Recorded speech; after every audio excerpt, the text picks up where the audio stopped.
अब तक हमने बहुत से प्रॉब्लम्स किए जो बहुत ज़्यादा आसान, साफ सुथरे और सादा किस्म के थे। और लेकिन अब जो मैं प्रॉब्लम करने जा रहा हूँ, जो मैंने इंटरनेट से डाउनलोड किया है, और ये इसको आप सही मानों में एक न्यूमेरिकल कह सकते हैं, क्योंकि इसमें एंगल भी 35 का है, 30 का नहीं है। और यहाँ जाहिर बात है कि हम ज़्यादा एक्यूरेसी के लिए 9.8 मीटर्स पर सेकेंड स्क्वायर्ड का एक्सेलरेशन इस्तेमाल करेंगे, अप्रॉक्सीमेट 10 इस्तेमाल नहीं करेंगे। और सवाल ये है कि ये एक रैंप है या एक इंक्लाइंड प्लेन है जिस पर 10 kg मास रखा हुआ है, इसका एंगल 35 डिग्रीज है, और दूसरी तरफ ये एक स्ट्रिंग से अटैच है, और हम इसको कह रहे हैं कि ये वेटलेस स्ट्रिंग है, जिससे दूसरी तरफ एक 20 kg का एक और मास लटका हुआ है, इधर ये लटका हुआ है। और सवाल यह है कि इसके साथ क्या होगा। साफ जाहिर सी बात है कि ये इसका मास ज़्यादा है और इसका दूसरे का मास कम है, तो अंडरस्टूड सी बात है कि अगर हम एक इंट्यूशन की बात करें तो ये 10 kg जो है ये कम है, और फिर यहाँ पर इस पर फ्रिक्शन का भी हमें बताया गया है, तो लिहाजा ये जो फोर्स जो इसको इंक्लाइंड प्लेन पर नीचे की तरफ खींचने की कोशिश कर रही होगी ये कम होगी, और 20 kg जो है इसका जो वेट है 20 kg वाले मास का वो ज़्यादा होगा, लिहाजा ओवरऑल मोशन जो होगी वो ऊपर की तरफ होगी। लेकिन यहाँ पर कुछ दिलचस्प चीज़ें आएंगी, और यहाँ पर जाहिर बात है कि हम इसका वेट या इसका कहने के जो इसका डाउनवर्ड फोर्स ऑफ एक्सेलरेशन है वो हम 9.98 लेंगे, जबकि दूसरा जो है वो इसके मुकाबले में डबल मास है, तो डबल फोर्स होगी। और ये रैंप के थ्रू ये दोनों की दोनों बॉडीज कनेक्टेड हैं, और ये समझ लीजिए कि यह एक पूरा का पूरा सिस्टम है जो एक साथ मूवमेंट है, एक बॉडी जो डाउनवर्ड मूव करेगी और दूसरी अपवर्ड मूव करेगी। तो अब हम मैथ की तरफ आते हैं, फिजिक्स हमने इसकी देख ली। तो ये 20 kg का एक मास है जो कि डाउनवर्ड मूव करेगा, और अगर ये स्ट्रिंग से बंधा ना होता तो ये 9.8 मीटर पर सेकंड स्क्वायर के एक्सेलरेशन से नीचे गिरता, लेकिन स्ट्रिंग से अटैच होने की वजह से थोड़ा सा स्लो डाउन हो जाएगा, क्योंकि ये 10 kg का मास इसकी मूवमेंट को रोक रहा होगा। बहरहाल हमारे पास कोफिशिएंट ऑफ फ्रिक्शन जो है वो हमें 0.2 दिया गया है इस प्रॉब्लम के मुताबिक। और सबसे पहले हम ये मालूम करेंगे कि ये जो 10 kg का जो मास है इस पर कौन कौन सी फोर्सेस एक्ट कर रही हैं। सबसे पहले तो इसका अपना वेट यानी कि फोर्स ऑफ ग्रेविटी है जो कि बिल्कुल डाउनवर्ड एक्ट कर रही है, ये डाउनवर्ड एक्ट कर रही है। ये इसका फोर्स वेक्टर है जो कि नीचे की तरफ है, ये यहां पर। फिर एक और कंपोनेंट होगा, इसका जो कंपोनेंट होगा इस वेट का, जो कि इस इंक्लाइंड प्लेन या इस रैंप के बिल्कुल परपेंडिकुलर होगा डाउनवर्ड। याद रखिए मैं इसको नॉर्मल नहीं कह रहा हूं, जैसे मैं पहले कह चुका था, ये नॉर्मल नहीं है, बल्कि ये ग्रेविटी का वो कंपोनेंट है जो कि परपेंडिकुलर है, और दूसरा कंपोनेंट वो होगा इस रैंप के या इस इंक्लाइंड प्लेन के पैरेलल होगा ये कंपोनेंट। आप इसको यहां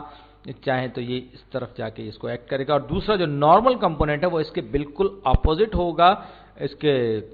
ग्रेविटेशनल कंपोनेंट जो कि परपेंडिकुलर है, और वो अपवर्ड फोर्स होगी, जिसको मैंने पिछली वीडियो में भी कहा था कि ये नॉर्मल कंपोनेंट है। और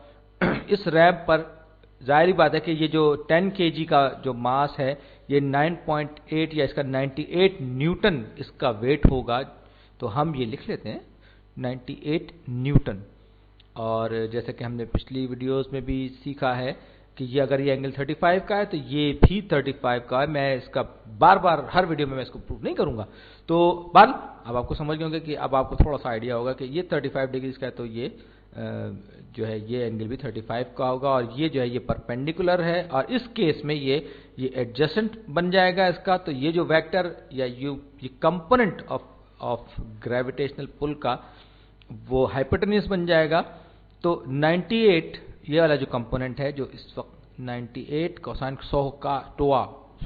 को याद रखिए, ये हो जाएगा 98 cos 35 डिग्रीज। और अब मैं अपने पोशीदा कैलकुलेटर की मदद से मालूम करूंगा, वो आपको नजर नहीं आएगा, वैसे कैलकुलेट करूंगा, तो 35.82 कोसाइन और 98, तो ये हो जाएगा जनाब ये 98, ये तकरीबन 80 के बराबर हो जाएगा, यानी कि ये होगा जनाब 80 न्यूटन। ये 80 न्यूटन होगा ये वाला वेक्टर जो कि परपेंडिकुलर है, और इसके बिल्कुल अपोजिट डायरेक्शन में जो दूसरा वेक्टर एक्ट कर रहा होगा जो कि इक्वल एंड ऑपोजिट होगा इस परपेंडिकुलर के, वो जाहिर बात है नॉर्मल वेक्टर, जैसे कि हमने कहा था, वो भी क्वांटिटेटिवली अपनी क्वांटिटी के एतबार से, अपनी मकदार के एतबार से 80 न्यूटन यानी कि 80 न्यूटन होगा, और वो नॉर्मल होगा जिसको हम नॉर्मल कंपोनेंट या नॉर्मल कहेंगे, तो ये जो है ये इसके बिल्कुल अपोजिट डायरेक्शन में होगा। ये मैं इसको इस वजह से भी ले रहा हूं, ये इसकी क्वांटिटी Fn जो है ये भी 80 न्यूटन होगा, क्योंकि ये हम प्रॉब्लम में इसको इस्तेमाल करेंगे। और यहां पर इसके लिए मेरे पास वेरिएबल नहीं था, तो अब मेरे पास फोर्स ऑफ फ्रिक्शन को हम मालूम कर चुके हैं कि वो होती है, अच्छा ये भी है कि ये स्लाइड अगर करेगा तो ये रोकेगी फोर्स ऑफ फ्रिक्शन को स्लाइड करना, चाहे किसी भी डायरेक्शन में करे बहरहाल। तो इसका जो कोफिशिएंट ऑफ फ्रिक्शन 0.2 है, जबकि ये जो फोर्स हमने अभी वर्कआउट की थी ये 80 न्यूटन है। तो 0.2 इंटू 80 टाइम्स 80, तो 8 दूनी 16, यानी कि ये हो जाएगा 80, तो ये हो जाएगा 16 न्यूटन्स के बराबर। ये वो फोर्स है फ्रिक्शन की जो कि इस 10 केजी के जो ब्लॉक है इसकी मूवमेंट के अगेंस्ट। जाहिर बात है कि ये स्ट्रिंग से बंधा हुआ है 20 केजी वाले मास से, तो ये मास उसको ऊपर की तरफ खींचने की कोशिश कर रहा है, लिहाजा इस केस में जो फोर्स ऑफ फ्रिक्शन होगी वो डाउनवर्ड ही एक्ट करेगी। ये बात आप हमेशा याद रखिए। लेकिन दिलचस्पी की बात यह कि अब इसका अपना जो वेट है जो इसको स्लाइड कराने की कोशिश कर रहा है, या ग्रेविटी का वो कंपोनेंट जो कि पैरेलल है इस प्लेन के, वो भी इसी फोर्स ऑफ फ्रिक्शन के बराबर में है। अब यहां पर हमने एक बार फिर सोकाटुआ में साइन 98 साइन 35 इस्तेमाल किया, विच इज 0.57 टाइम्स 98, और ये जनाब हो जाएगा कितना, ये तकरीबन 56 न्यूटन के बराबर हो जाएगा। तो फोर्स पैरेलल जो होगी, जो कि प्लेन के पैरेलल होगी, वो 56 न्यूटन होगी। ये सब मैंने छुपे हुए कैलकुलेटर से किया। अब ये दोनों फोर्सेस हैं, ये तो इसका वेट है और ये फोर्स ऑफ फ्रिक्शन है। ये 16 न्यूटन जो है ये फोर्स ऑफ फ्रिक्शन, और 56 न्यूटन जो है ये पैरेलल फोर्स है, इसका पैरेलल कंपोनेंट। दोनों एक ही डायरेक्शन में एक्ट कर रही हैं, तो ये ऐड हो जाएंगे, तो 16 और 56 मिलके हो जाएगा 72, यानी कि 72 न्यूटन। यानी कि इस 10 केजी के मास पर जो इसके अपने वेट की वजह से जो टोटल फोर्स एक्ट करेगी, और फ्रिक्शन की वजह से, क्योंकि जो 20 केजी का जो मास बंधा हुआ है वो उसको ऊपर की तरफ खींचने की कोशिश कर रहा है, तो ये दोनों फोर्सेस जमा होकर टोटल 72 न्यूटन बन जाएंगी। और ये इसके जो 20 केजी का जो मास लटका हुआ है इसके खिलाफ एक्ट कर रही होंगी, और 9.8 टाइम्स 20 अगर मैं इनको आपस में मल्टीप्लाई कर दूं तो ये इसका मुझे वेट या वो फोर्स मिल जाएगी जो इस बॉडी पर, इस 20 केजी के मास पर एक्ट कर रही है, और ये होगा 9.8 into 20 is equal to 196 newton. 196 newton वो फोर्स है जो डाउनवर्ड एक्ट कर रही है, और इस पुली के रास्ते से होते हुए, स्ट्रिंग के रास्ते से होते हुए 10 केजी के मास पर पड़ रही है। या यूं कर लीजिए, फोर्स यूं जा रही है या यूं आ रही है, आप किसी भी डायरेक्शन में इसको कंसीडर कर सकते हैं, लेकिन बहरहाल यूं समझ लीजिए कि दोनों के दरमियान खींचातानी चल रही है। एक तरफ से जो नेट फोर्स है वो 72 न्यूटन की है, दूसरी तरफ से जो फोर्स है वो 196 की है। अब हमें यह मालूम करना है कि इन दोनों जो फोर्सेज का नेट रिजल्ट क्या होगा, नेट फोर्स क्या होगी। तो फोर्स